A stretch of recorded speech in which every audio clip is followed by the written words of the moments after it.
네, 우리 지난 시간에 이제 권리의 변동이랑 법률 행위에 관한 일반적인 그 의미들을 살펴보았고요. 자, 법률 행위의 종류 126페이지 보시면 종류가 나오는데요. 이제 법률 행위라는 것의 가장 중요한 요소는 법률 행위란 의사에 의해서 직접적으로 권리를 변동시키는 행위이기 때문에 그 의사표시를 본질적 요소로 합니다. 의사표시가 없는 법률행위라는 건 존재할 수가 없어요. 자, 그래서 법률행위의 종류는요, 그 의사표시의 수를 기준으로 해서 하나의 의사표시로만 이루어져 있는 행위가 있고요. 법률행위가 있고, 2개 이상의 의사표시로 이루어진 법률행위가 있습니다.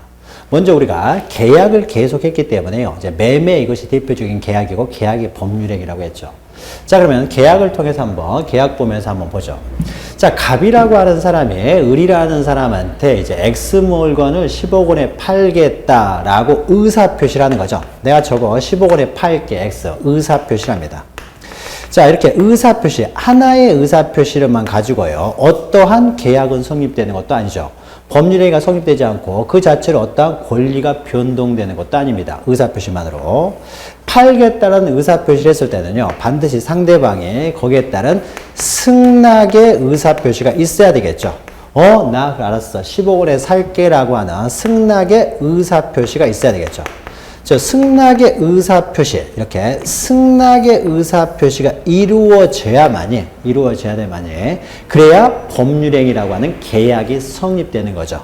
그래서 하나의 의사표시만으로는 계약이 성립될 수가 없고 2개 이상의 의사표시가 있어야만이 성립되는 법률행위, 이것을 계약이라고 합니다. 계약은 그래서 2개 이상의 의사표시. 자, 이때 상대방이 어떤 의사표시를 했을 때요, 상대방의 승낙의 의사표시가 있어야만 성립되는 법률행위다.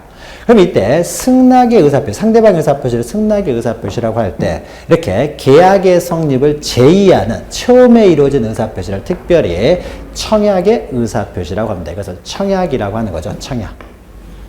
그러니까 청약과 승낙의 2개의 의사표시에서 이루어지는 법률행위를 계약이라고 한다라는 거죠. 그러니까 의사표시가 2개가 이상이 있기 때문에 어떻습니까? 의사표시를 구별하기 위해서 하나를 청약이라고 하고 하나를 승낙의 의사표시 이렇게 구별을 합니다. 그런데 때로는 이런 승낙이 필요 없는 경우가 있어요. 승낙이 필요 없이요, 그냥 하나의 의사표시만으로 바로 권리를 변동시키는 법률행위가 있습니다. 이런 것들을요, 승낙의 의사표시가 필요 없이 권리가 변동시키는 이러한 법률행위, 하나의 의사표시만으로 권리를 변동시키는 이런 법률행위를 단독행위라고 합니다. 단독행위. 자, 단독행위는요, 우리가 예를 들었어요. 매매계약을 한 다음에 갑과 을이 매매계약을 한 상태에서 X 물건 10억 원에 계약을 했어요. 자, 매매를 할 당시에는 아무런 하자가 없었습니다. 그러니까 매매에 따라서 채권 채무가 당사자에게 발생을 했겠죠.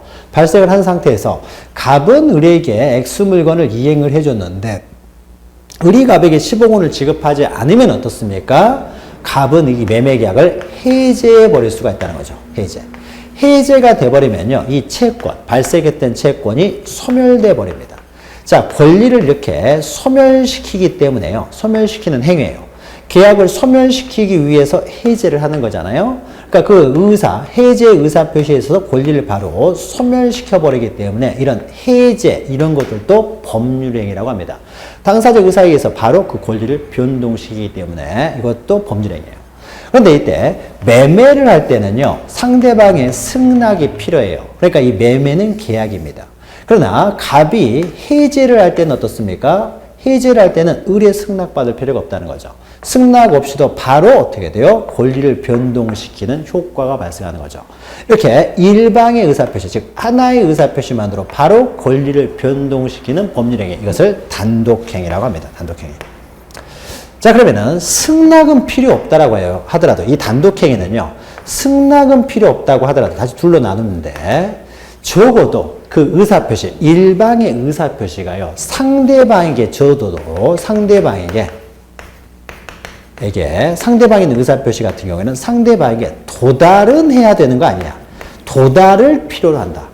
그러니까 도달을 해야 되는 의사표시가 있어요. 그러니까 예를 들면 이런 게 되겠죠. 해제를 할 때요. 자기 혼자, 그러니까 일방의 의사표시로 이루어지는 해제는 단독행위입니다. 그럼 갑이 을한테 해제를 할 때 어떻습니까? 자기 일기장에다 해제하겠다. 그렇다고 해서 바로 권리가 변동되는 해제의 효과가 발생하지는 않겠죠. 최소한 이 사람의 해제 의사표시를 이 사람이 의사표시를 해서 상대방에게 도달은 해야 되겠죠. 을의 승낙은 필요 없지만 최소한 을에게 도달은 해야 된다는 거죠. 도달은 해야 효력이 발생되는 단독행위. 이것을 상대방 있는 단독행위라고 합니다. 상대방 있는. 그래서 상대방 있는 단독행위는 거꾸로 말하면 상대방 있는 단독행위는 최소한 상대방에게 도달은 해야 된다. 즉 상대방에게 도달은 해야 효력이 발생되는 단독행위를 우리는 상대방 있는 단독행위라고 하고요.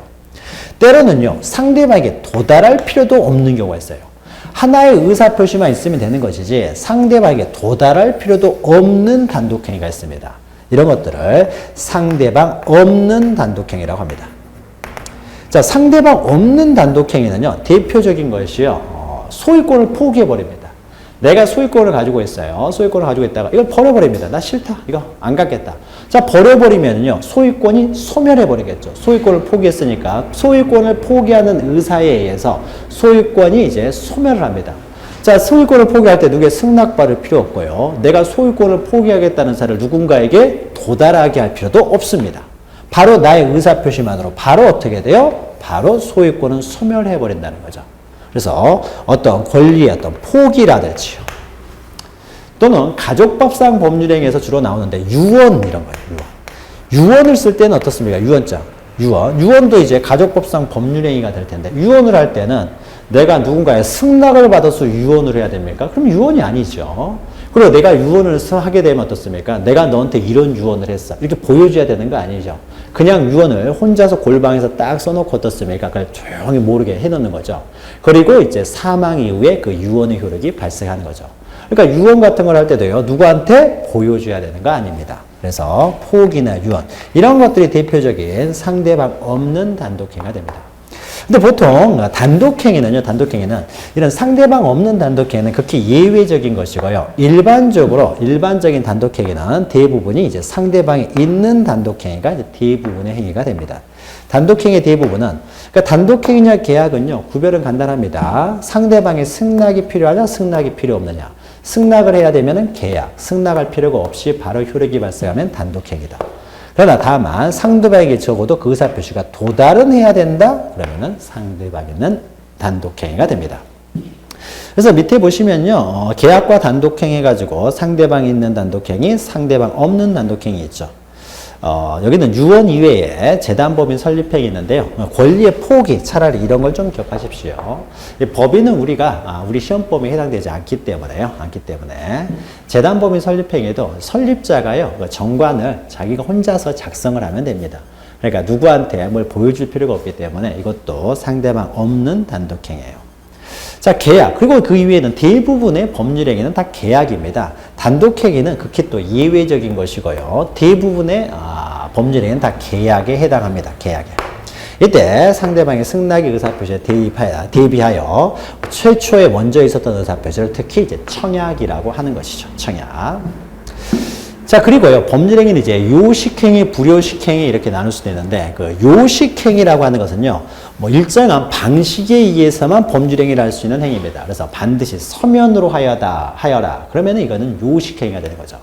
그러나 계약을 할 때 서면으로 해도 되고, 전화로 해도 되고, 이메일로 해도 되고, 구두로 해도 되고, 어떠한 방식으로 해도 상관이 없다. 그러면 이것은 불요식행위가 됩니다. 자, 우리가 보통 일반적인 계약을 보죠. 계약에 있어서는 어떻습니까? 계약을 할 때 전화로 계약할 수도 있는 거죠. 이메일로도 계약하잖아요. 그래서 일반적인 계약은 일단 형식을 요건으로 하지 않습니다. 다 불요식 행위예요. 구두로도 전화로도 얼마든지 가능하다는 거죠. 그래서 여러분이 공부하게 되는 앞으로 여러분 우리 시험 범위에 해당되는 모든 행위들은 다 불요식 행위고요. 그러니까 요식 행위라고 되어 있는 것은 뒤에 이해 보시면 유언, 그 다음에 법인 설립인데요. 법인의 설립은요, 이렇게 반드시 정관이라는 서면을 작성해야 됩니다. 그러니까 정관은 법인 설립은. 그런데 법인과 관련된 것은 우리의 시험범위에 해당되지 않기 때문에 꼭 필요한 것들. 자, 우리의 시험범위에 해당되지 않지만 가끔 시험 문제에도 나올 수 있는 내용들은 우리가 기본 강의 또 심화 강의를 통해서 정리를 해 드릴 테니까 저기서는 그 개념만 기억하시면 돼요. 그리고 유언도 이제 요식행인데요. 유언이라고 하는 것은 이제 죽은 다음에 유언의 효력이 발생하기 때문에 유언장을 쓴 사람이요. 나중에 이게 무슨 내용인지 유언의 내용과 관련돼서 서로 해석을 가지고 서로 다툼이 생겼을 때 그때 유언장을 쓴 사람이 죽어버렸기 때문에 사망을 했기 때문에 어떻게 이게 뭔 말인지 확인하기가 쉽지가 않습니다. 따라서 유언을 할 때는 반드시 법에 규정되는 형식에 따라서 유언을 하도록 하고 있어요. 그래서 그냥 우리의 시험범위에 해당되는 것들은 일단 다 불효식행위다 라고만 기억하시면 되고요. 그 다음에 이제 유상무상행위가 있는데요. 유상무상행위는 자 보죠.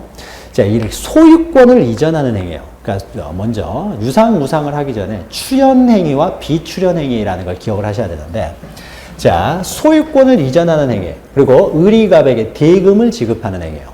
자, 갑이 을에게 소유권을 이전하게 되면 자기 재산, 자기가 소유하고 있던 X 재산을 감소시키면서 을이 X 재산을 소유권을 갖게 되니까 그 재산이 증가되게 되겠죠. 증가가 됩니다. 그러면 이때 이렇게 자기의 재산을 감소시키면서 상대방의 재산을 증가시키는 행위, 이런 행위를 출연행위라고 합니다. 우리가 출연이라는 거 많이 사용하죠. 재산을 출연한다라고 했을 때 출연이라는 단어는 나의 재산을 감소시키면서 상대방의 재산을 증가시키는 행위를 출연이라고 해요. 그럼 이때 을도 어떻습니까? 10억 원을 지급하게 되면 자신의 10억 원이 감소되면서 을에게 10억 원이 증가시키는 효과가 발생하겠죠. 따라서 갑이 X 부동산에 소유권을 이전하는 행위, 이건 출연행위가 되고 그에 대해서 을이 갑에게 10억 원을 지급하는 행위도 출연행위가 됩니다. 출연행위. 서로의 출연행위가 되는 거죠. 네, 그러면 비출연행위는요. 비출연행위는 우리가 민법 시간에 거의 다루질 않고요. 비출연행위의 대표적인 것은 이런 게 됩니다. 소유권을 포기해버려요. 내가 버려버립니다. 그러면은 얘가 소유권을 포기하게 되면 나의 소유권이 이제 감소가 이루어지겠죠. 재산이 감소가 이루어져요.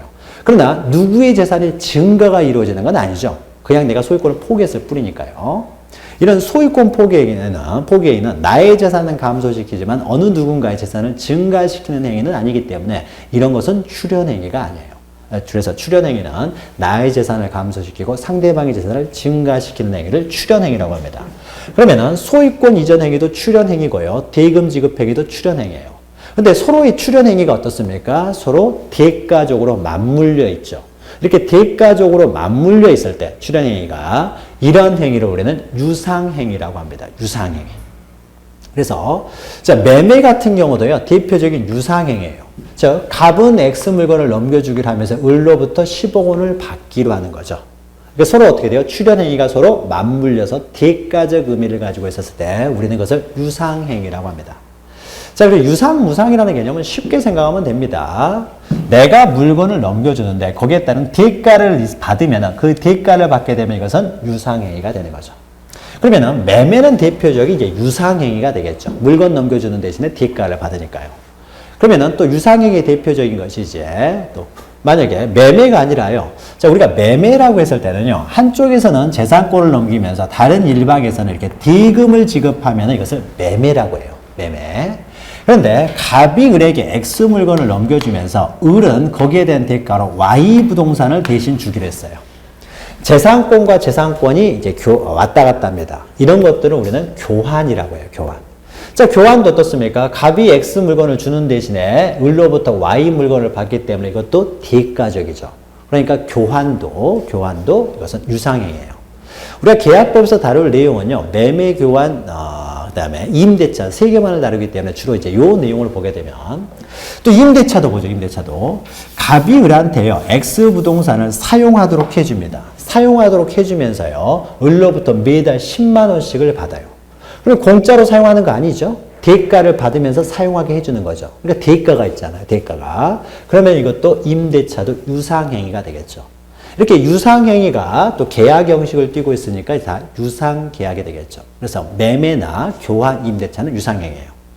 그런데 이럴 수가 있는 거죠. 예를 들면 자 갑이라는 사람이요. 을이라는 사람한테 X 부동산을 그냥 줍니다. 아무런 대가를 받지 않고 그냥 줘요.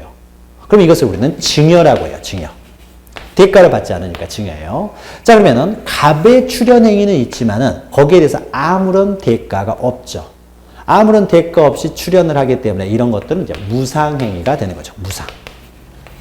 무상행위가 됩니다.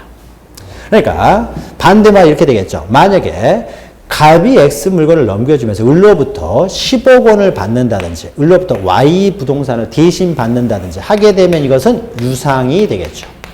그럼 10억 원을 받게 되면 매매가 되고 Y 부동산을 대신 받게 되면 교환이 된다는 거죠. 이거는 매매, 그리고 이것은 교환이 되는 거죠. 교환. 자, 그러면은 또 임대차와 대비되는 것이요. 갑이 을한테 X 물건을 사용하게 합니다. 사용하게 하면서요, 대가를 받지 않아요. 그냥 공짜로 사용하게 합니다. 아무런 대가를 받지 않고 공짜로 사용하게 하면은 두 사람 사이에 이런 관계를 사용대차라고 합니다. 공짜로 사용하게 하는 거예요. 그러니까 대가가 없기 때문에 어떻습니까? 이것은 무상행위가 됩니다. 그러나 만약에요, 사용료를 받아요. 사용료를 매달 10만 원씩을 받습니다. 그러면은 그 대가를 받으면서 사용하게 하면 이것은 임대차가 됩니다. 이것은 임대차. 자, 임대차가 되니까 어떻게 돼요? 사용료를 받기 때문에 이것은 유상이 되겠죠. 유상이. 그래서 우리가 뭐 유상, 무상은 뭐 간단하게 쉽게 생각할 수도 있겠죠. 그래서 우리가 뭐 어떤 물건을 수리해 준다. 공짜로 수리해 주면은 무상 수리. 돈 받고 수리해 주면 유상 수리가 되는 거죠. 그에 따른 이제 대가가 있으면 항상 이것은 이제 유상행위가 되는 거죠. 그래서 증여에 반대말이 이제 매매나 교환, 사용대차에 반대말이 이제 임대차 이렇게 되는 거죠.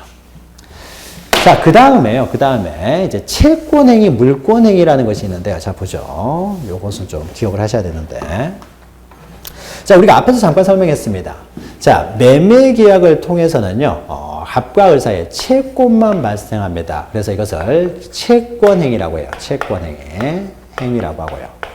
그 다음에 소유권 이전 행위를 통해서 이제 물권이 변동되기 때문에 소유권 이전 행위, 이런 것들을 물권행위라고 합니다. 물권행위. 자, 이제 두 개를 이제 비교해 보면은요. 자, 채권행위를 하게 되면 어떻습니까? 채권만 서로 발생하기 때문에요. 이행을 요구할 수 있는 권리, 이행해야 될 의무, 이것만 남는 거죠. 이것만 남는 것이지, 이것만 생기는 것이 이행의 효과가 발생하는 건 아닙니다, 바로. 그래서 이런 채권행위를 하게 되면요, 이런 채권행위는 그 다음에 어떻게 됩니까? 이행을 요구할 수 있는 권리고 이행해야 될 의무이기 때문에 그 다음에 반드시 이행의 문제를 남게 되겠죠. 이행의 문제가 남게 됩니다. 그래서 항상 채권행위를 하게 되면 그 다음에 이행의 문제가 남게 돼요. 자, 그래서 채권행위를 하면 이행해야 될 의무를 부담하게 되겠죠. 이렇게 이행해야 될 의무를 부담시키는 행위이기 때문에 이런 채권행위를요, 의무부담행위라고 합니다. 부담행위. 의무만 부담하게 되는 거죠. 실제로 어떤 행동을, 어떤 물건을 넘기고 하는 건 아니니까요. 그래서 의무를 부담하게 되고, 이런 의무를 부담하기 때문에 그 의무를 이행하는 이행의 문제가 항상 남게 됩니다. 그런데 자, 소유권 이전 행위를 해서 돼요. 물권 행위는 어떻습니까? 3월 31일 날 이제 갑이 3월 30일 날 을과 만나 가지고 어떻습니까? 갑이 등기소를 모두 넘겨줘요. 10억 받으면서 등기소를 모두 넘겨주면은 둘이서는 더 이상은 만날 일이 없죠. 자, 계약만 했을 때는 한 번은 더 만나야 됩니다. 이행의 문제를 남기고 있기 때문에. 그러나 더 이상 어떻게 됩니까? 물권 행위, 소유권 이전 행위를 하게 되면 이제 둘이서는 더 이상 만날 일이 없는 거죠. 더 이상 이행의 문제가 남기잖아요. 다 이행을 해버렸으니까 더 이상 이행의 문제가 남기지 않죠. 이런 더 이상 이행의 문제를 남기지 않는 이런 행위를 처분행위라고 합니다. 이제 처분을 해버렸기 때문에 더 이상 이행의 문제가 남기지 않는다는 거죠. 이걸 처분행위라고 합니다. 그래서 이행의 문제를 남기는 이 의무부담행위, 그 다음에 이행의 문제를 남기지 않는 처분행위가 있는데, 물권행위는 대표적인 처분행위가 되고 채권행위는 또 의무부담행위가 됩니다. 자, 이렇게 구별하는 실익은 뭐냐라고 했을 때요. 자, 보죠. 자, 채권행위를 할 때, 자, 채권행위는 소유권을 이전하기로 하는 계약입니다. 그러면 이때 만약에요, 3월 1일 날 이렇게 계약을 할 당시에요. 갑이 과연 이때도 소유권을 가지고 있어야 되느냐 이겁니다. 소유권이 없는 사람이 소유권을 이전하기로 하는 계약, 채권 계약을 과연 할 수 있느냐 없느냐예요. 자, 이런 거 있죠. 자, 갑이라고 하는 사람이요, 원래 소유자는 아니에요. X 물건 소유권을 가지고 있지 않고 지금 현재 이 물건의 소유권은요, A가 있습니다. A. 자, 갑이 A와요. 매매계약만 했어요. 그 사기로 매매계약을 했습니다. 매매계약만 한 상태에서요. 아직 소유권을 넘겨받지 않았어요. 즉, 아직 소유자가 아니라는 거죠. 소유자가 아닌 상태에서 다시 매매를 해버립니다. 이런 걸 뭐라고 합니까? 전매라고 하는 거죠. 전매. 매매만 한 상태에서 다시 매매를 해버리기 때문에 이것을 전매라고 하는 거죠. 전매 얼마든지 할 수 있죠. 이루어집니다. 자, 갑이라고 하는 사람이 아직 소유권 취득하지 않았다고 하더라도 매매계약은 얼마든지 할 수 있어요. 자, 매매계약을 해도 상관이 없어요. 지금 당장 소유권을 넘길 필요는 없잖아요. 자, 갑은 언제 소유권을 넘기기로 했습니까? 3월 31일 날 소유권을 넘기기로 했어요. 따라서 갑은 소유권을 넘기기 전까지 이때까지만 소유권을 취득해 오면 되는 거죠. 그래서 3월 15일 날 이 사람이 3월 15일 날 갑이 A로부터 소유권을 넘겨받았습니다. 자, 소유권을 넘겨받았으니까 이제는 3월 31일 날 소유권을 넘겨줄 수가 있게 되죠. 다시 말해서 3월 31일 전까지만 소유권을 취득해 와서 넘겨주면 되는 것이지 매매할 당시에 이 매매계약을 할 당시에 이때 소유권을 지금 현재 넘겨줄 필요는 없기 때문에 아직 소유자가 아닌 사람도 매매계약은 가능하다는 거죠. 다시 말해서 이런 의무부담행위, 처분행위, 의무부담행위, 채권행위죠. 의무부담행위, 채권행위를 함에 있어서는요. 처분권을 가지고 있을 필요는 없습니다. 소유권을 가지고 있을 필요는 없다라는 거죠. 소유권자 아니라고 하더라도 이런 채권행위, 의무부담행위는 얼마든지 할 수 있어요. 그러나 최소한 갑은 언제까지는 소유권을 취득해야 됩니까? 이때 3월 31일 날 소유권을 넘겨주기 위해서 이때까지는 소유권을 반드시 취득해야 되겠죠. 자, 3월 31일이 됐는데도 소유권을 취득하지 못했어요. 그러면 갑은 어떻습니까? 소유권을 넘겨줄 수가 없죠. 소유권자 아닌 사람이 소유권을 넘겨줄 수가 없고 만약에 소유권자 아닌 사람이 소유권을 넘겨줬으면 을은 어떻습니까? 소유권을 취득할 수가 없죠. 소유권자 아닌 사람으로부터 소유권을 취득할 수가 없죠. 자, 그러면은 물권행위는 어떻게 돼요? 물권행위. 물권행위는 처분행위이기 때문에 최소한 물권행위를 할 때까지 처분행위를 할 때는 그때는 반드시 소유권을 가지고 있어야 된다. 즉 처분할 수 있는 권리를 가지고 있어야 되고 이 처분할 수 있는 권리를 가지고 있는 사람만이 처분행위를 했을 때 유효하게 을이 소유권을 취득하게 된다는 거죠. 자, 그래서 이제 결론적으로 하게 되면 채권행위를 할 때는 의무부담행위일 뿐이기 때문에 처분권이 없어도 상관이 없다. 그러나 이런 처분행위를 할 때는 물권행위는 대표적인 처분행위가 되기 때문에 여기서는 이행의 문제를 남기지 않는다고 했죠. 더 이상 이행의 문제를 남기지 않는 행위를 우리는 처분행위라고 하고 물권행위가 대표적인 처분행위인데 이 처분행위를 할 때는 적어도 처분권을 가지고 있어야 된다라는 겁니다. 그래서 채권행위 옆에다가요. 이것은 의무부담행위. 그래서 이행의 문제를 남긴다. 라고 보시면 되고 밑에 물권행위는 이것은 처분행위로서 이행의 문제를 남기지 않는 행위이기 때문에 이것은 처분권을 가지고 있어야 된다. 처분권 없는 자가 소유권을 이전 행위를 해봤자 이것은 무효이다. 그러나 매매행위와 같은 채권행위는 의무부담행위로서 이런 처분권, 소유권이 없다라고 하더라도 매매 자체는 유효하다라는 거죠. 유효하다라는 겁니다. 이 구별은 여러분 잘 기억하시면 되고요. 자, 그 다음에 옆에 보시면 사례 이런 거 있는데요. 여러분, 지금 인문 강의 시간에는요, 사례 이런 거 보지 마세요. 그리고, 질문하실 생각도 마시고요.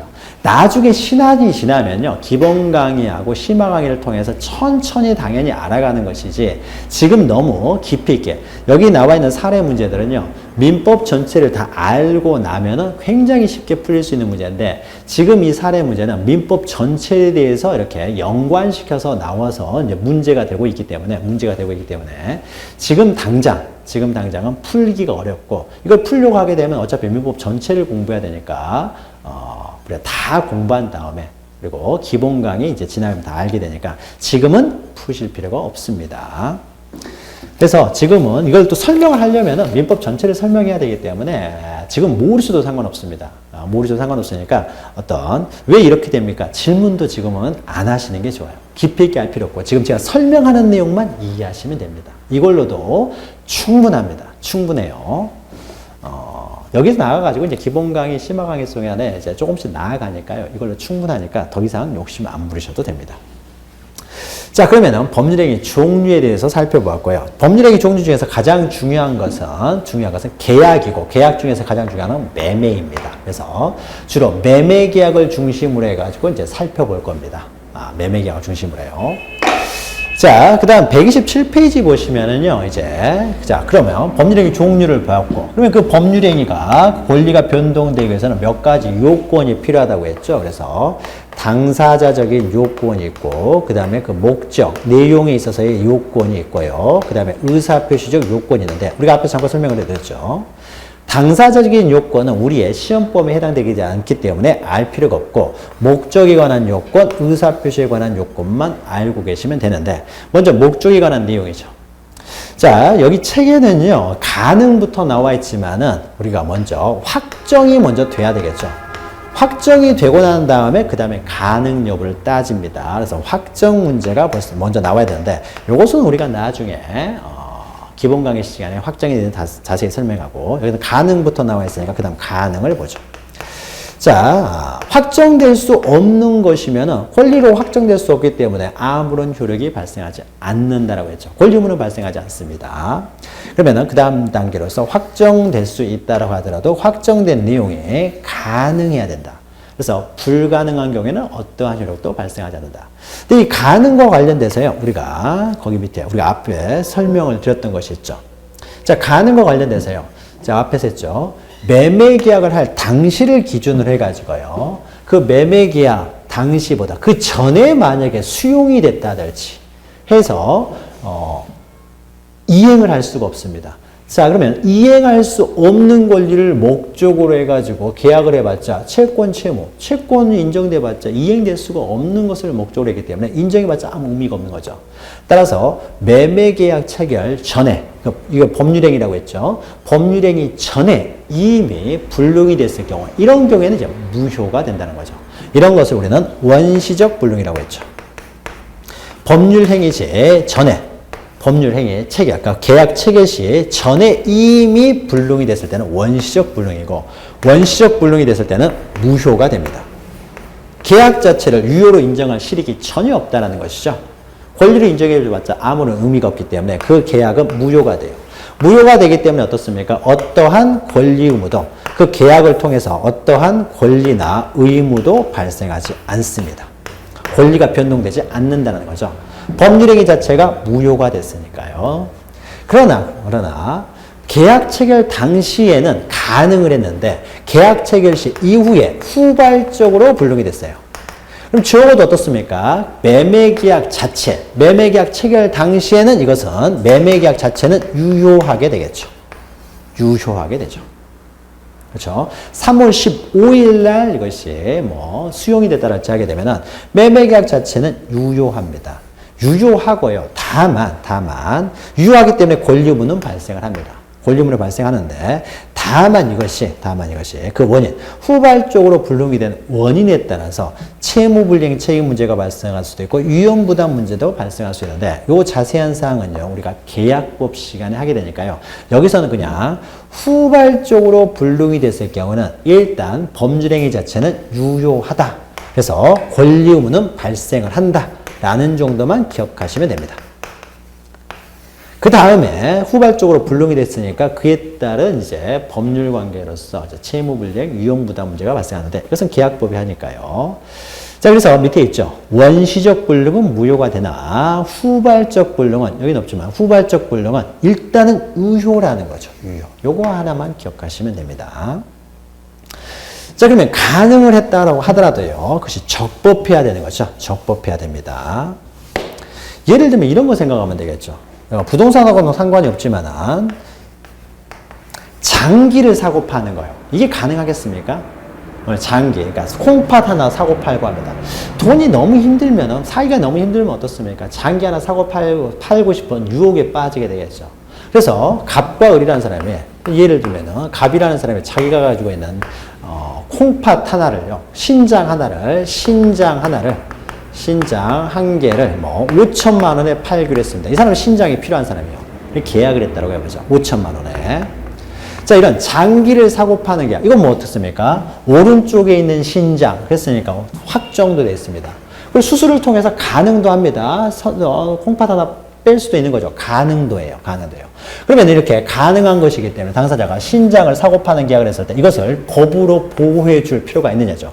자, 권리가 변동된다는 것은 권리가 발생할 것이고 그 권리라는 것은 법에 의한 보호이기 때문에 이런 것들을 법으로 보호해 줄 필요가 있느냐죠.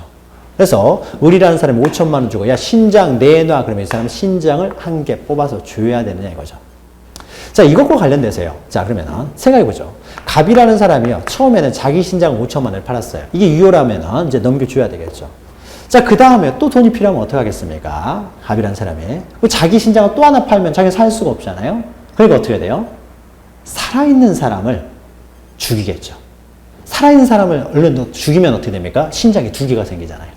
그러니까 어떻습니까? 그러다가 또 이제 또 따로 살인하고 또 살인하고 결국 이러한 계약을 장기를 사고 파는 계약을요 법으로 보호를 해주면요 점점 어떻게 됩니까? 사람은 살인이 이루어지겠죠. 결국 국가가 어떻게 돼요? 이걸 보호함으로써 살인을 방조하는 꼴이 되겠죠.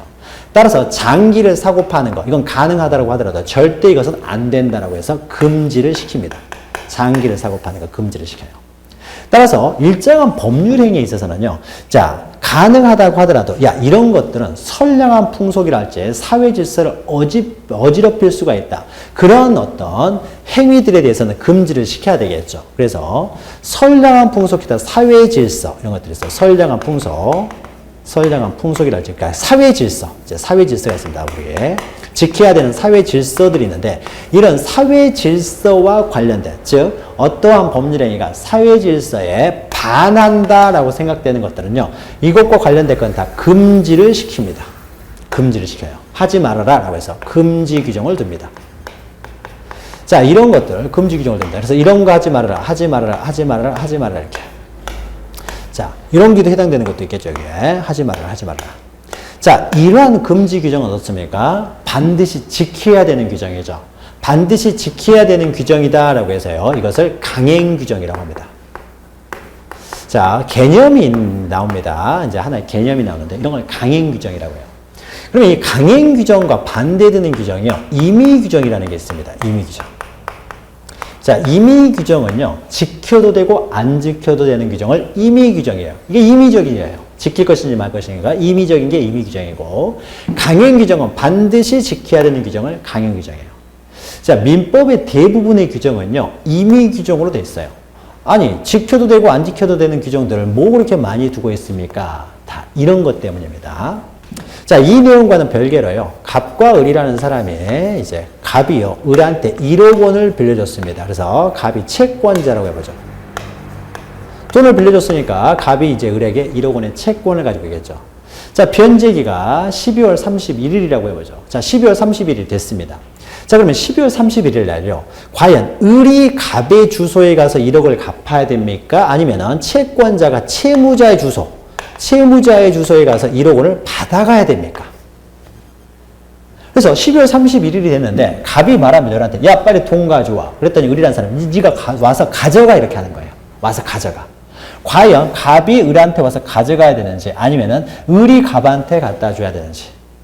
자, 여기에 대해서 이 문제가 생기는 거죠. 다툼이 생길 수가 있는 거죠. 그럼 여기에 대해서 생각해 보죠. 먼저 당사자 간에요. 약정이 있었어요. 특약, 특별히 약정. 돈을 빌려주면서 특약이 있었습니다. 특별한 약정. 그래서 특약이라고 합니다. 특약은 다 이제 약정을 말하는 거죠. 특별히 해놓은 약정. 이런 것들 약정. 특약을 했어요. 특약을 해가지고 뭐라고 했느냐. 갑이 을한테 와서 돈을 가져가기로 했습니다. 자, 갑이 계약을 하면서 돈을 빌려주면서 내가 너희 집에 와서 돈 가져갈게 라고 했으면 어떻습니까? 그런 경우에는 을의 집에 와서 가져가면 되는 거죠. 그런데 특약을 하면서 을이 갑의 집에 와서 갚기로 했어요. 그러면 을이 갑의 집에 와서 갚으면 되는 거죠. 갚으면 되는 거죠. 자, 요런 거. 을에게 주기로 했느냐? 아니면 을의 집에서 주기로 했느냐? 갑의 집에서 주기로 했느냐? 요런 거죠. 이런 특약을 했어요. 그럼 특약이 있으면 어떻게 됩니까? 특약대로 효과가 발생하는 거죠. 자신들이 한 특약대로. 을의 집에서 하기로 했으면 을의 집에서, 갑의 집에서 하기로 했으면 갑의 집에서. 그런데 당사자가 돈을 빌려주면서 이런 건 특약을 전혀 안 했어요. 뭐 이게 뭐지? 생각도 안 해봤어요. 이런 것들. 아무런 특약이 없었습니다. 그러면 어떻게 됩니까? 특약이 없으면. 그러면은 어디서 해야 돼요?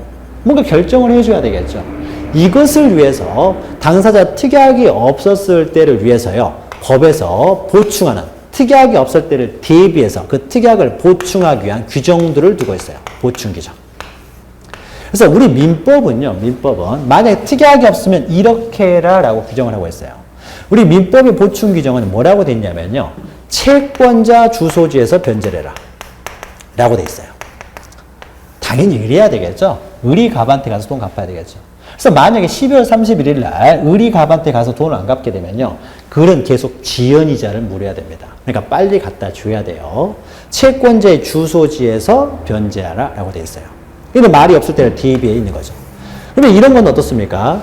특약이 있으면 특약대로 가는데 특약이 없을 때를 대비해 가지고 보충적으로 만들어 놓은 규정인 거죠. 자, 이런 규정은 어떻습니까? 반드시 어떻게 돼요? 뭐 선량한 풍속과 관련되는 게 아니죠. 갑의 집에서 지급하든 을의 집에서 지급하든 이게 선량한 풍속하고 전혀 상관이 없는 거죠. 이렇게 선량한 풍속과 상관없이 없는 경우에는 당사자가 얼마든지 특약을 정해가지고 특약대로 효력이 발생하지만은 특약이 없을 때 보충적으로 만들어 놓은 규정. 이런 규정들을 우리는 임의규정이라고 합니다.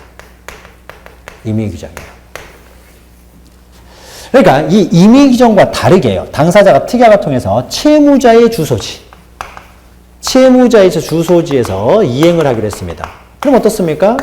우리 민법에는 채권자의 주소지에서 하기로 했다고 하더라도 당사자가 채무자 주소지에서 와서 돈 가져가기로 했거든요. 갑이. 그러면 갑이 어떻습니까? 을한테 와서 가져가야 되겠죠.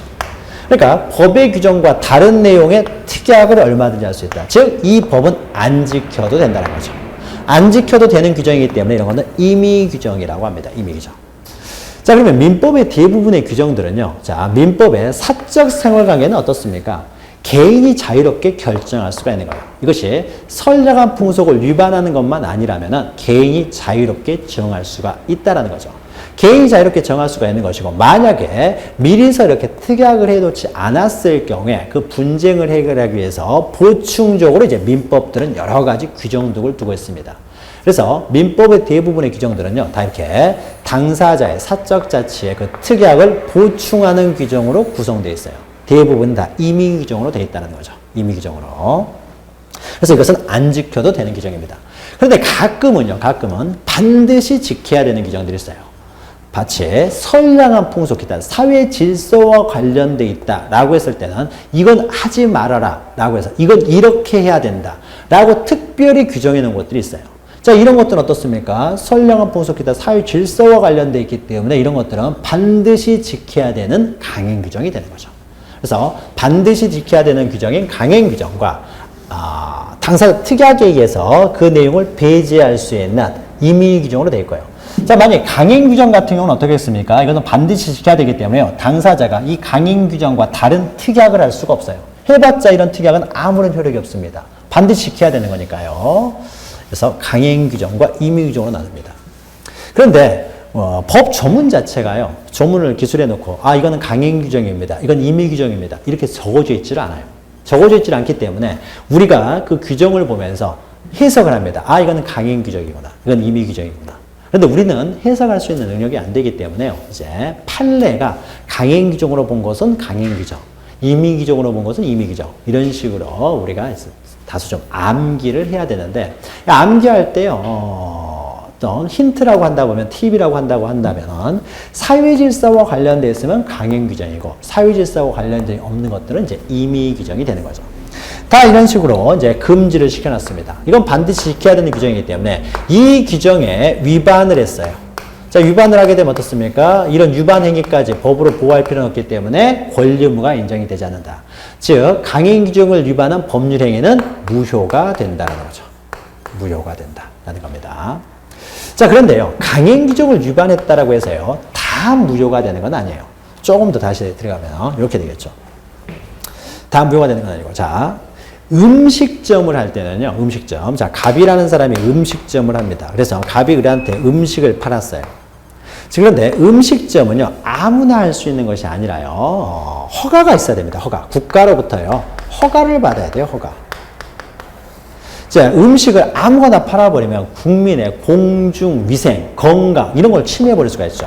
뭐 이상한 물건을 먹을 걸 팔면 안 되는 거잖아요.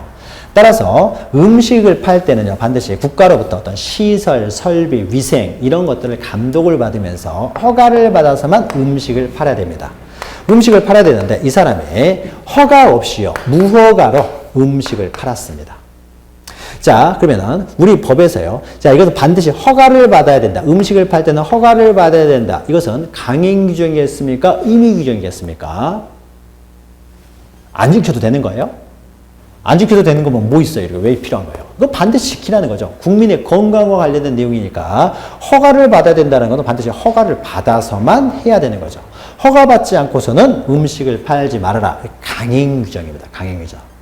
그러면은 강행 규정을요, 위반해가지고 무허가로 어떻게 돼요? 사법행위를 한 거죠. 사법행위, 법률행위를 했습니다. 음식을 사고 팔았어요. 법률행위를 했어요.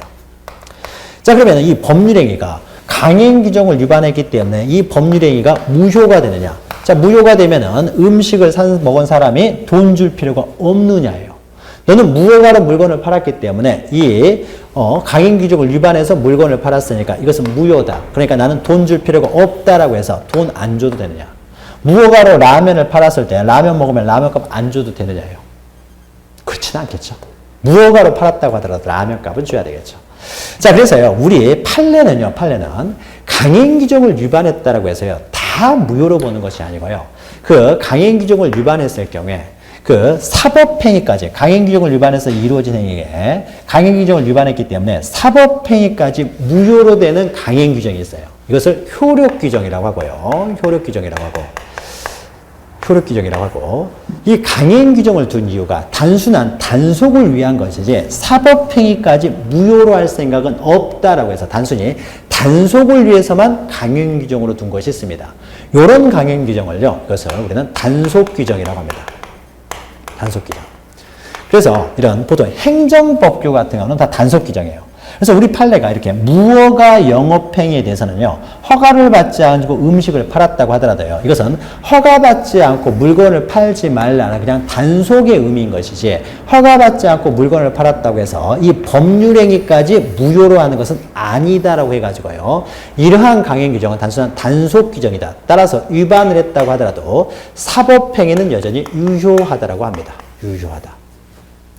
그러나 단순히 단속 정도가 아니라 이것을 위반해서는 그 효력까지를 부정해야 되겠다라고 하게 되면요, 그 규정을 위반했을 경우에, 그런 규정을 위반했을 때, 그럴 때 비로소 무효가 됩니다. 그래서 강행 규정은 다시 효력 규정하고 단속 규정으로 나누는데요. 이것은 좀 어려운 내용이기 때문에요. 그런데 효력 규정하고 단속 규정을 나누는데, 단속 규정은요, 다 행정법규에 나와 있는 내용이니까 우리 민법에 나와 있는 강행 규정은요, 다 효력 규정입니다. 그래서 민법상 강행 규정을 위반하면 이것은 다 효력 규정을 위반한 것이기 때문에 다 무효가 된다. 이렇게만 기억하시면 돼요. 민법에 나와 있는 강행 규정은 다 효력 규정이 된다는 거죠. 그래서 위반을 하게 되면 어떻습니까? 이게 다 민법의 내용이라면은 위반을 하게 되면은 당연히 무효가 됩니다. 무효가 되는 거죠. 그래서 그 적법성과 관련돼서 방금 했죠. 강행 규정, 임의 규정. 다시 강행 규정은 효력 규정, 단속 규정으로 나눈다. 임의법규, 임의 규정, 임의법규 같은 말입니다. 그래서 임의법규, 임의 규정을 위반하여도 이것은 유효다라는 거죠. 특이하게 유효하다는 거죠. 자, 강행 규정은 물권법이었고, 그 다음 임의법규는 채권법, 계약법 했는데, 예, 계약법의 규정들이 특히 이렇게 주로 임의 규정으로 되어 있고요. 물권법의 규정들은 보통 이제 강행 규정으로 되어 있어요. 그 이유는 이 물권법은요, 모든 사람에게 주장할 수 있는 권리이기 때문에 모든 사람에게 영향을 미치기 때문에 일반적으로 강행 규정으로 되어 있고, 이 계약을 통해서 발생된 채권 채무는 특정인에게만 주장할 수 있는 권리들이에요. 따라서 이런 것들은 제3자에게 미치는 영향이 적다 그래서 임의 규정으로 되어 있는데, 이 자세한 내용은 우리가 나중에 뒤에서 또 설명을 하도록 하고요. 자, 그러면요, 이렇게 되겠죠. 이것을 위반하게 되면은요, 이것은 무효가 됩니다. 그런데 여기에 해당되는 행위를 했어요. 금지가 안 돼 있습니다. 금지가 안 된 행위를 했을 때는 어떻게 됩니까? 이건 위반이라는 말이 없겠죠. 이건 금지가 안 돼 있기 때문에 이런 행위를 하게 되면은 이것은 유효하게 되겠죠. 이건 유효합니다. 그런데 강행 규정에 위배되지 않았다라고 하더라도 여기에 선량한 풍속기타 사유지서 이게 핵이 됩니다. 이게 본체가 되는 거죠. 핵이 되는데, 자, 여기에 해당되는 것들도 이제 금지를 시켰겠죠. 그래서 여기에 금지 규정을 위반했을 경우에는 이건 당연히 어떻게 됩니까? 이것은 무효가 되겠죠. 금지 규정을 위반했기 때문에 무효가 돼요. 그런데 여기에 해당되는 행위를 했을 때 여기는 금지 규정이 없어요. 자, 금지 규정이 없기 때문에 이것은 금지 규정이 없기 때문에 당연히 이것은 유효가 되느냐 이것과 관련돼서요. 그런데서 원래 금지 규정이 없으니까 이제 적법하기 때문에 이것은 무효가 돼서는 안 되고 유효가 돼야 될 텐데 그 다음에요.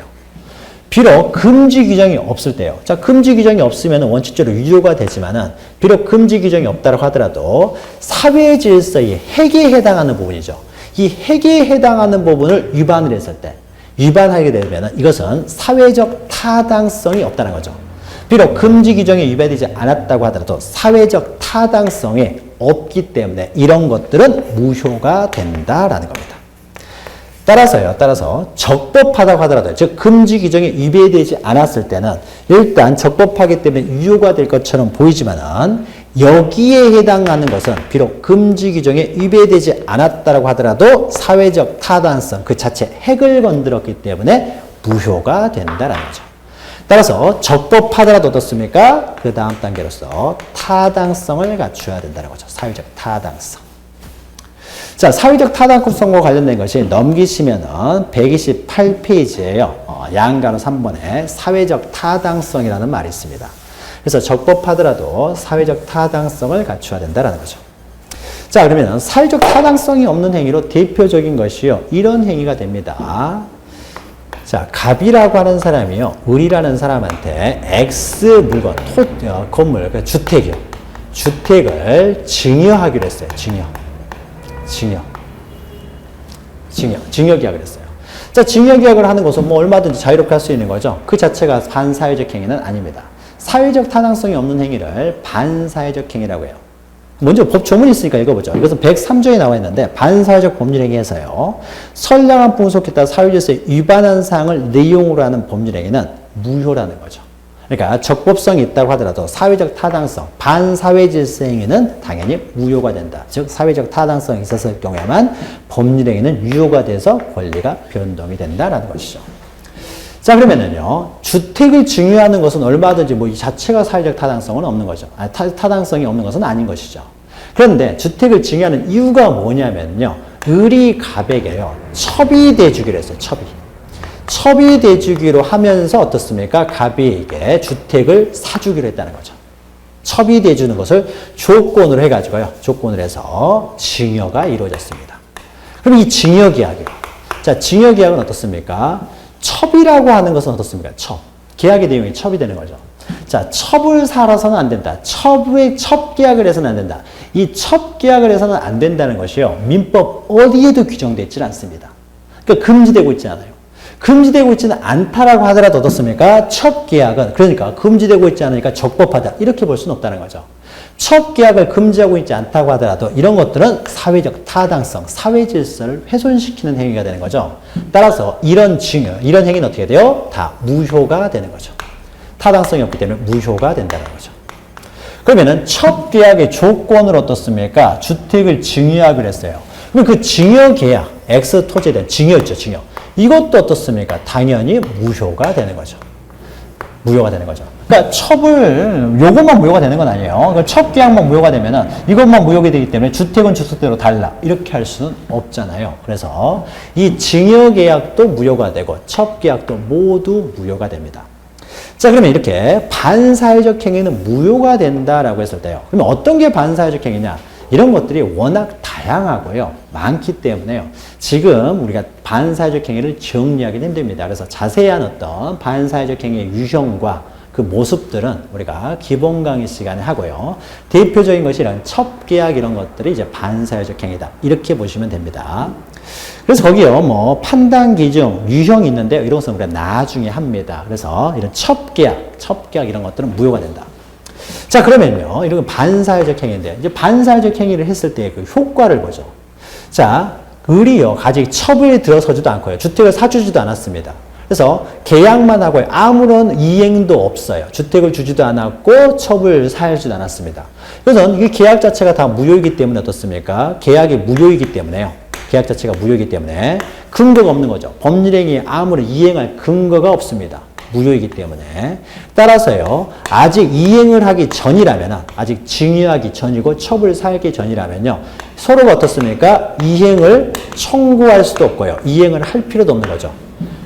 계약의 근거에서 이행을 하는데 계약의 근거에서 계약이 유효라는 걸 전제로 해서 이행을 하는데 그거는 계약 자체가 무효이기 때문에 이행 전에는 이행할 필요가 없다는 거죠. 이행할 필요가 없기 때문에 이행을 청구할 필요도 없습니다. 청구할 수도 없다는 거죠.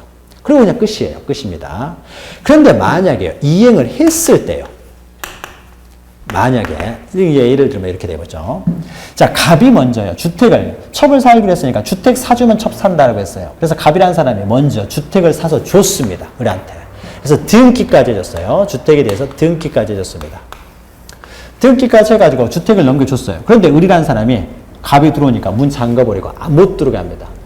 첩을 안 사는 거죠. 그냥 받기만 하고요. 나는 못 살겠다라고 해버립니다. 자, 그럼 어떻습니까? 자, 이행을 하기 전에는 이행할 필요가 없는데 이행을 했어요. 그러면 이런 의미가 되겠죠. 이행할 필요가 없는 걸 이행했습니다. 그래서 아무런 법률상 원인 없이 갑이 을한테 주택을 넘겨준 것이 되겠죠. 따라서 이행할 필요 없는 것을 이행을 했기 때문에 을은 어떻게 됩니까? 이 주택에 대한 부당이득을 취득하게 되고 갑은 그만큼 손실을 입었던 거죠. 따라서 일반적인 무효에 있어서는요, 무효가 되면은 이행 전에는 이행할 필요 없지만은 이행 후에는요, 이행할 필요 없는 걸 이행했기 때문에 그 이득을 받은 사람은 부당이득이 되고 그 피해를 보던 사람은 그 부당이득에 대한 반환 청구를 할 수 있어요. 이게 원칙입니다. 일반적인 무효가 됐을 때는 이행 후에는 부당이득 반환 청구를 할 수 있어요. 그러면 이제 보죠. 그러면은 이행을 하고 나서요. 을이라는 사람이에요. 그러면은 첩 안 살 거면 물건이라도 돌려달라고 합니다. 물건 돌려달라고 했더니 을이라는 사람이 물건도 안 돌려줘요. 자, 물건을 안 돌려주면 어떻습니까? 갑이 결국요. 강제로 뺏어올 수는 없어요. 그러니까 법원에 가겠죠.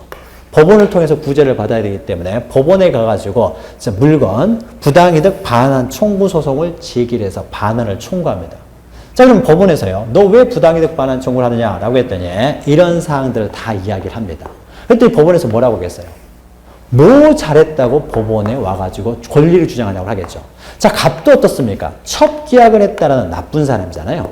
이런 사람이요. 그러니까 비록 피해를 보긴 했지만은 첩계약을 통해서 이행을 한 것이 되기 때문에 갑도 어떻게 됩니까? 나쁜 사람이고 따라서 보호해줄 가치가 없죠. 법에 의해서 보호해줄 가치가 없다 보니까요. 만약에 원래는 무효가 부당이득 반환 청구를 할 수 있어야 되는데 만약 그 무효 원인이 반사회적 법률행위, 여기 이제 103조죠. 자, 103조라는 조문은 잘 기억하십시오. 반사회적 법률행위, 즉 103조를 위반하여 이것이 무효가 된 경우에는 이행 전에는 서로 이행할 필요가 없지만 이행 후에는 어떻게 되냐? 원래는 부당이득 반환 청구를 행사할 수 있어야 되는데 이 사람도 보호해 줄 필요가 없죠. 피해자도 보호의 가치가 전혀 없기 때문에 너희들은 법원에 와가지고 권리를 주장하지 말라라고 합니다. 다시 말해서 부당이득 반환 청구를 할 수가 없다라는 거죠. 이런 사람을 법으로 보호해줄 필요가 없죠. 부당이득 반환 청구를 할 수가 없다라고 부정을 합니다. 자, 이런 것을 103조에 위반해서 반사회적 행위로 이행이 이루어지는 거죠. 이런 이행을 급여라고 합니다. 103조를 위반해서 이루어지는 급여를요, 불법원인 급여라고 합니다. 불법원인 급여. 여기서 불법이라고 하는 것은요, 103조를 위반했다는 걸 의미해요. 그래서 이렇게 불법원인, 즉 103조를 위반해가지고 급부, 동일한 의미입니다. 급부가 이루어졌을 때는 비록 무효라고 하더라도요, 반환 청구를 못하도록 합니다. 법에서 보호해주지 않겠다라는 거죠. 자, 그래서 밑에 보시면요, 반사회적 행위의 효과 해가지고요, 그림이 이렇게 되는데 첩계약 이렇게 비슷한 거죠. 그러니까 결국 반환 청구를 못하게 되면 어떻게 됩니까? 을이라는 사람이 어떻게 돼요? 소유권을 취득해버린다는 거죠. 소유권을 취득해버립니다. 그러니까 을은 어떻게 돼요? 선불로 잘 받았죠. 선불로 받아야 됩니다. 그럼 반환 청구를 못하기 때문에. 그러니까 원래 반환 청구할 수 있을 것처럼 보이지만은 갑이 반환 청구를 못하기 때문에 을이 소유권을 반사적으로 취득하게 되는 것이죠. 이 물건을 계속 소유할 수가 있습니다. 근데 이와 비슷한 것이 그 밑에 이렇게 이행 전, 이행 후, 그 다음에 불법원인 급여이기 때문에 반환 청구하지 못한다. 그 내용, 제가 설명드렸던 내용이 밑에 써져 있는 거예요. 그런데 반사회적 법률행위 중에는요, 또 요런 게 있습니다. 요런 것이 있어요. 폭리행위를 취하는 것도 이것도 반사회적 행위라고 봅니다. 자, 그러면은 요거 하나만 보고 끝낼 겁니다. 자, 보죠. 자, 갑과 을이라는 사람이 있는데요. 자, 갑이라는 사람과 을이라는 사람하고 갑이 가지고 있는 X 물건을 10억 원에 계약을 했어요. 자, 매매를 했습니다. 근데 이 매매, 법률행위를 했는데요. 이 X 부동산이에요. X 부동산이 사실은 이것이 시가가 100억짜리예요. 100억짜리인데 을이라는 사람이, 이 갑이 소인하고 있지만 이 사람이 뭐 경험도 별로 없고요. 경솔하고 뭐 잘 모릅니다. 세상 물정을 모르는 사람이에요. 세상 물정을 모른다는 걸 이용해가지고 을이라는 사람이 100억짜리를 10억 원에 사버렸어요. 10억 원에 샀으니까 을이라는 사람은 엄청난 90억 원의 폭리를 취했죠. 이 사람은 이제 폭리자가 되겠죠. 폭리자. 그러면 갑이라는 사람은 어떻습니까? 피해자가 되겠죠. 피해자가 됩니다. 자, 이래서 매매가 이루어졌어요. 자, 이런 폭리행위. 그러니까 이 매매가 어떻게 됩니까? 엄청난 폭리를 취하게 하는 폭리행위가 되죠. 폭리행위. 우리 판례는요, 우리 법은 이런 폭리행위도요, 반사회적 행위로 취급을 합니다. 이런 폭리행위도 반사회적 행위로 봐요. 자, 그러면 반사회적 행위는 다 무효라고 했습니다. 그러니까 이 폭리행위도 어떻게 돼요? 무효가 된다는 거죠. 자, 폭리행위도 무효가 되는데요. 그래서 폭리행위는 그 다음 페이지 129페이지에 있죠. 당사자의 궁박, 경솔, 무경험으로 인하여 현저히 공정을 잃은 법률행위, 이런 것들을 폭리행위라고 하고 이런 것들은 무효로 봅니다. 자, 그러면은 어떻게 이제 폭리행위, 그러면 어떤 경우가 우리는 폭리행위로 볼 것인가 해가지고요. 그 요건이 있죠, 요건이. 먼저 이 객관적 요건으로서 폭리행위에 대해서는 이 급부와 이 10억 원과 반대급부 X와 사이에 어떻게 돼요? 현저한 차이가 있어야 돼요. 현저한 차이.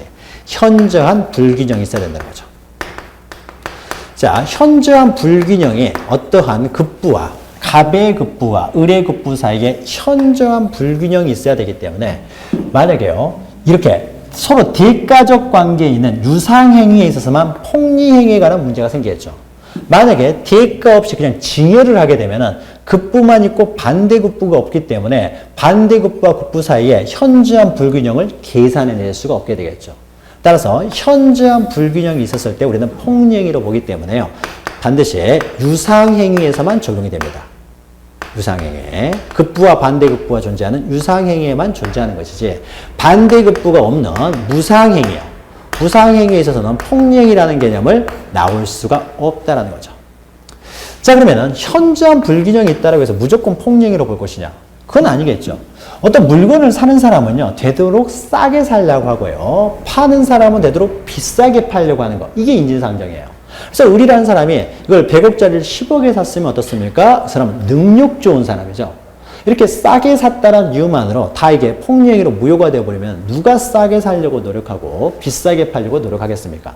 따라서 이렇게 객관적으로 현저한 불균형이 있다고 해서 바로 무효가 되는 것은 아니고요.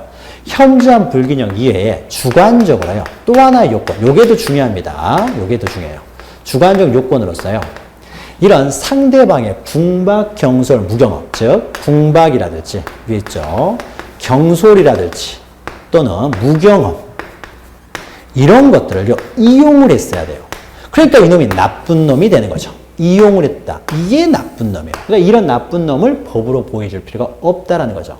따라서 현저한 불균형만으로 안 되고 이 주관적 요건에 의해서 어떻습니까? 이 사람이 나쁜 놈이기 때문에 보호해주지 않아야 된다는 거죠. 그래서 두 가지 요건이 갖추었을 때만 폭리행위가 됩니다. 폭리행위. 자, 입증 문제와 관련돼서요. 원래 무효는요. 뒤에서 합니다. 입증 문제는. 어떤 법률행위가 무효가 됐다라고 했을 때는요. 무효를 주장하는 자가 그 요건을 입증하는 겁니다. 따라서 지금 무효를 누가 주장하겠습니까?